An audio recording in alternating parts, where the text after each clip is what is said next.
When you think of the world's best soldiers, maybe you think of American Navy SEALs using cutting-edge tech, or Russian Spetsnaz fighting bears in hand-to-hand combat, or British SAS parachuting behind enemy lines while sipping a nice piping hot cup of Earl Grey tea. But you'd be dead wrong, because the best soldiers in the world are without a doubt Nepal's Gurkhas. Nepal is a small country situated along the Himalayan mountains and striding the borders of India and Chinese-occupied Tibet. In the 19th century, the Kingdom of Gurkha, present-day Nepal, was busy trying to expand into Tibet and areas of India. The British, who badly wanted access to lucrative trade opportunities in Tibet, petitioned the King of Gurkha repeatedly for trade access, but was refused each time. As the tensions grew, border disputes between Gurkha and British-held Indian territories eventually culminated in all-out war.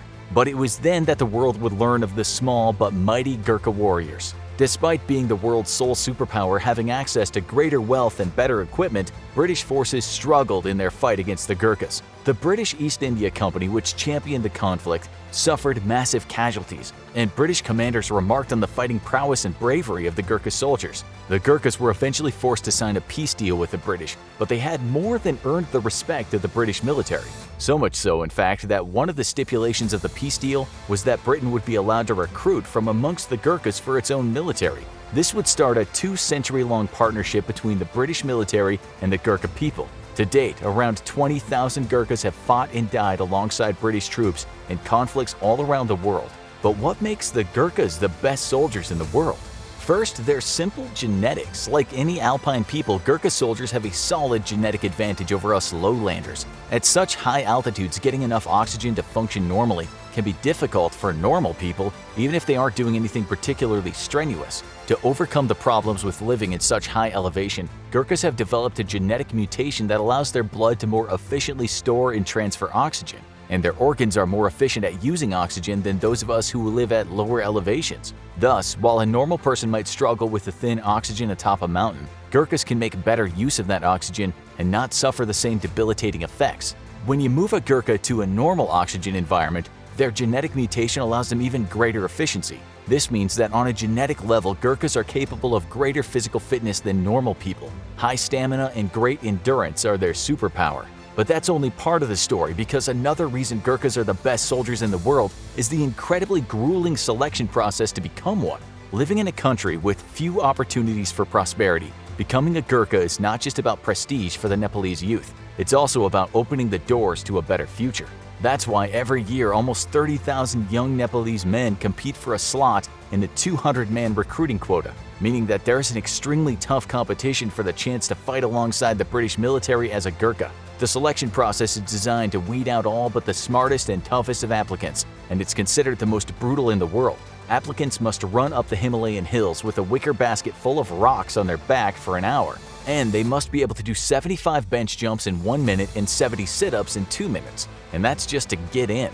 Once accepted, additional training awaits a would-be Gurkha. Despite having such low numbers, Gurkhas have historically distinguished themselves on any battlefield they fought on, and their deeds of daring are the stuff of legend. In World War II, Gurkha Lakshman Gurung was fighting on behalf of Britain against Japan. One day, the position he shared with 2 other men was attacked by 200 Japanese, and despite the overwhelming odds, the Gurkhas refused to retreat. After intense fire, both his comrades were mortally wounded, leaving Gurung on his own. Suddenly, several grenades dropped into his position, and Gurung immediately sprung into action, hurtling them back at the enemy one after the other. By the time he pitched the 3rd grenade, though, it exploded in his hand, blowing off most of the fingers on that hand, severely injuring his torso, right arm, and a leg.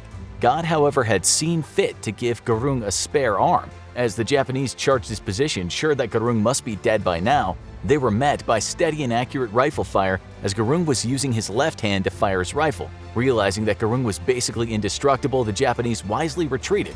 When the dust cleared, Gurung had killed 31 Japanese and prevented his position from being overrun, earning himself the coveted Victoria Cross. The Japanese, however, weren't the only Axis power to face the wrath of the Gurkhas, and on the battlefields of Europe, the Germans would get their own taste. After a particularly brutal battle, a battalion of Gurkhas commanded by Colonel Peter Jones found itself low on ammunition and pinned down by the enemy machine gun positions. Jones and the Gurkhas decided that despite having many wounded and being low on ammo, the Germans really needed to lose this war badly. And in a scene straight out of Braveheart, the Gurkhas charged at the enemy machine gun positions with rifles and their kukri blades. The fighting turned into brutal hand-to-hand combat, with the Gurkhas destroying the enemy positions. Even off the battlefield though, Gurkhas are still a force to be reckoned with. In 2011, a retired Gurkha was riding a train in India when a gang of robbers boarded the train. The 40 men immediately began robbing passengers and attempting to rape the women. Figuring that 40-to-1 odds made things about fair, retired Gurkha Bishnu Shrestha whipped out his trusty kukri knife and took on the entire gang of men who were armed with knives, swords, and pistols. After killing 3 of the robbers and severely injuring 8 others, the rest of the gang lost its nerve and quickly fled. Thanks to intense training, a genetic mutation, and a fierce fighting spirit, Gurkhas are without a doubt the best soldiers in the world. And anywhere that Britain or its allies fight, Gurkhas are sure to be there. Now go check out Most Hardcore Soldier Roman Legionnaire or this video.